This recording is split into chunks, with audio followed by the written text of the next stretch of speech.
Ehtiyot bo'lgin, tushib ketib qolmagin. Ushbu mahallada bolalar o'ynash uchun mana shu temirdan boshqa hech qanday jihozlar yo'q.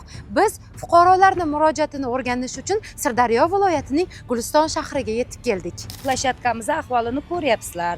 4 ta domning ichida bironta plashatkalarda o'yingohlari yo'q.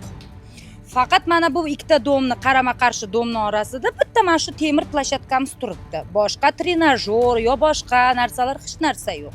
Hamma domlarda bor o'yingoh, qum, bu piski degan, gorka deganlar ham mayli, bizda bitta даже kachela. Har bitta oilada 4 ta farzand bor, lekin mana shu plashatkada o'ynab yurishadi. Mana yo'llarimiz nosoz, remontlarimiz yo'q. Podvalimiz to'la axlat. Bari chiqindilar, bari podvalga oqadi. Podvalimizda endi yurib bo'lmaydi, вообще podyezdga kirib ham bo'lmaydi. U ahvolni ko'rib 6 yildan beri qiynalib ketyapman. Ushbu hududda Yangi hayot BSKsi xizmat ko'rsatadi.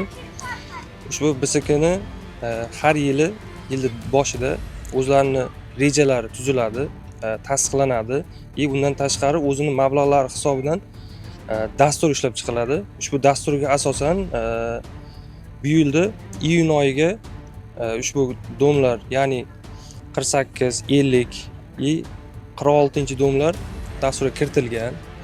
Aholidan yig'iladigan majburiy badallar hisobidan to'liq ta'mirlab beriladi. Ikkinchi chorakda yakunigacha to'liq ishlar bartaraf etib beriladi. Demak, biz bu manzilga va bu muammoga yana qaytamiz.